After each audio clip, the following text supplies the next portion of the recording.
bem-vindo, seja bem-vinda.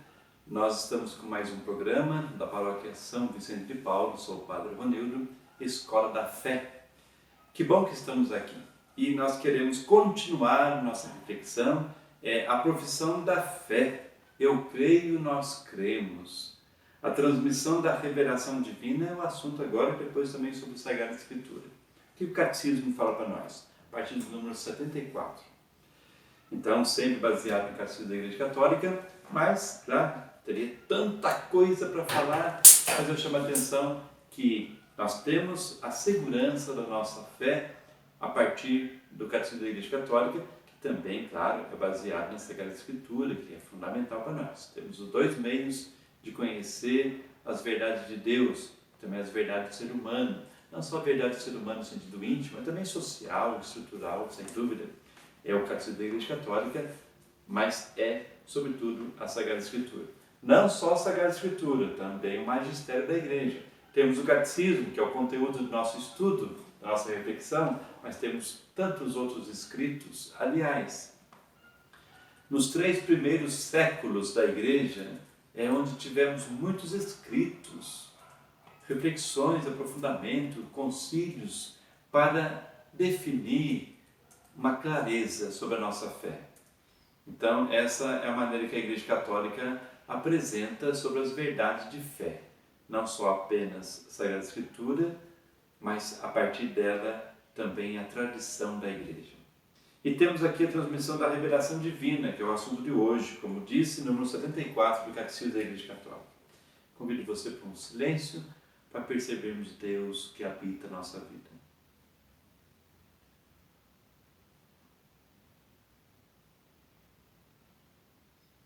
Em nome do Pai, do Filho e do Espírito Santo. Amém. Deus quer que todos os homens se salvem e cheguem ao conhecimento da verdade. Então, primeira carta de São Paulo a Timóteo 2,4. Quer dizer, de Cristo Jesus. Por isso, é preciso que Cristo seja anunciado a todos os povos e a todos os homens, e que assim a revelação chegue aos confins do mundo. Deus dispôs amorosamente que permanecesse íntegro e fosse transmitido a todas as gerações, tudo quanto tinha revelado para a salvação de todos os povos. Nós vimos isso no programa anterior e continuamos aqui. Por quê? Porque a revelação divina é iniciativa de Deus.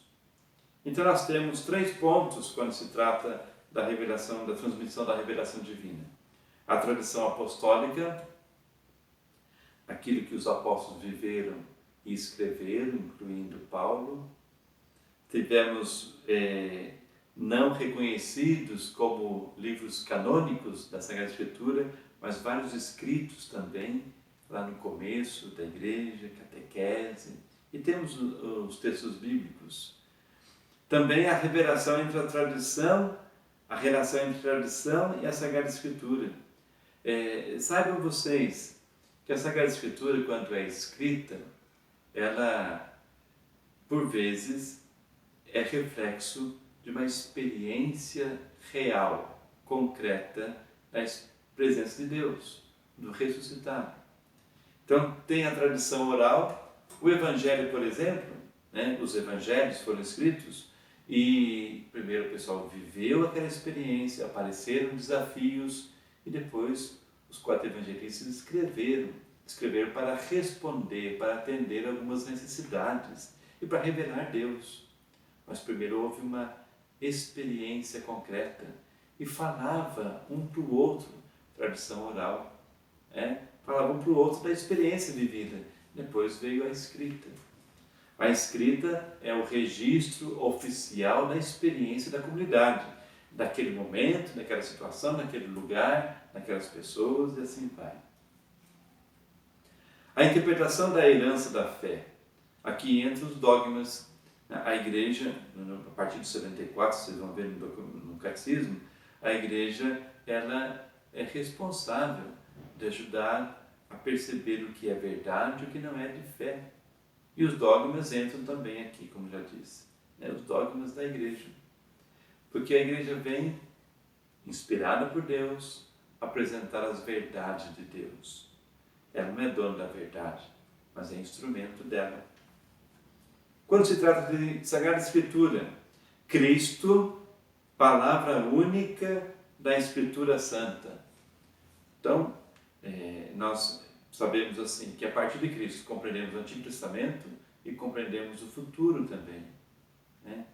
Então, Cristo é a palavra única da Escritura. Tudo converge nele, a partir dele. Quando nós lemos o Antigo Testamento, devemos ler o Antigo Testamento a partir da experiência do Cristo encarnado. Ele é a iluminação, é a conclusão, é a realização da promessa. Quando nós lemos alguns textos bíblicos do Novo Testamento, devemos ler a partir do Cristo que viveu entre nós e do Cristo glorificado, o Cristo ressuscitado. Então é a partir dele sempre. Inspiração e verdade da Sagrada Escritura. Deus inspira para escrever, Deus inspira também de outros modos, é claro. A Sagrada Escritura contém a palavra. A palavra vai além da Sagrada Escritura, mas existem verdades. A verdade é revelada na Sagrada Escritura. O Espírito Santo, intérprete da Escritura, é ele que move aquele que escreveu e aquele que ouviu, aquele que leu. É uma realidade. Daí a igreja, com o tempo, sobretudo até no ano 1800, pela ciência das Escrituras, da linguagem, da linguística, foi definindo os cânones nos nossos concílios que tivemos. Leia no catecismo. Então, a igreja apresenta a Sagrada Escritura e a tradição como modo de conhecer Deus, experimentar Deus. Vai além, o Espírito Santo vai além de tudo isso, mas temos a segurança que a igreja apresenta sobre Deus. Deus vai além da igreja, mas a igreja apresenta Deus. Dá para entender isso? Resumindo, no 134 diz assim: toda a Escritura divina é um só livro, e esse livro único é Cristo. Olha que bonito! Toda a Sagrada Escritura, toda a Escritura divina é um livro só, é a pessoa de Cristo. Porque toda a Escritura divina fala de Cristo e toda a Escritura divina se cumpre em Cristo. Hugo de São Vítor aqui afirma essa frase. As Sagradas Escrituras contêm a palavra de Deus e, pelo fato de serem inspiradas, são verdadeiramente a palavra de Deus. Entendem isso? Contém. Deus, a palavra que é Cristo, vai além da Sagrada Escritura, mas as Sagradas Escrituras contêm a palavra e é, de fato, verdadeiramente a palavra de Deus por causa de ser inspirada por Deus. Deus é o autor da Sagrada Escritura ao inspirar os seus autores humanos. Age neles e por eles. E assim nos dá a garantia de que os seus escritos ensinam, sem erro, a verdade da salvação. Vamos entender aqui, é Dei Verbum 11 que fala isso. Ensinam, as Sagradas Escrituras ensinam as verdades da salvação. Mas não é questão de verdade ou de erro histórico ou científico, daí é outra coisa. Quando se fala assim, a Bíblia não contém erro, é mentira. Erros históricos, erros científicos, sim, porque quando foi escrito aquele texto, poderia não ter havido conhecimento científico, histórico da situação. A história vai se fazendo, mas a ciência foi se descobrindo. Por exemplo, tem uma passagem que fala que o Sol gira ao redor da Terra. Mas porque não tinha conhecimento. E, na verdade, cientificamente, é a Terra que gira ao redor do Sol. Para a gente entender que pode haver erros, mas não erro naquilo que é, de salvação. Então, precisamos fazer um estudo bíblico voltado assim, para uma exegese e uma hermenêutica. Exegese é conhecer, interpretar, perceber o que era na realidade do momento que escrevia, a cultura, a realidade social, a realidade política, a economia, as pessoas, o lugar, o tempo e uma hermenêutica, uma interpretação para os dias de hoje, claro, a partir do que se viveu naquele tempo. A Igreja sempre venerou as divinas Escrituras, tal como o próprio corpo do Senhor. É baseado em Dei Verbum 21, mas São Jerônimo que já trouxe essa reflexão muito bonita demais. Nós contemplamos, veneramos as Sagradas Escrituras da mesma forma que veneramos o corpo e o sangue do Senhor na Eucaristia. É o mesmo Deus. Formas diferentes de se apresentar, sendo o mesmo Deus. Ambos alimentam e regem toda a vida cristã. Diz então o Salmo 119. A vossa palavra é farol para os meus passos e luz para os meus caminhos. Também pode conferir Isaías 54. Pois bem, eu convido você para estar mais atento ao estudo bíblico. Mais do que estudar, rezar ao redor do texto bíblico.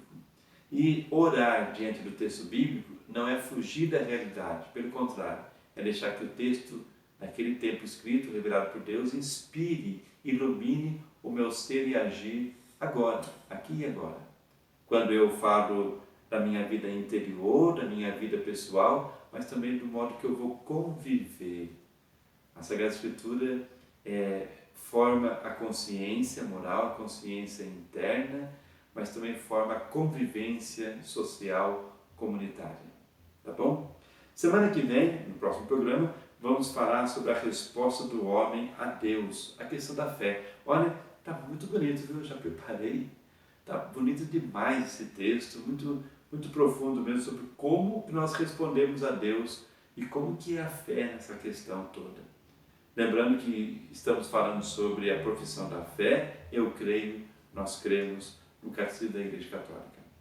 Deus te abençoe, Deus te dê muita paz e até mais.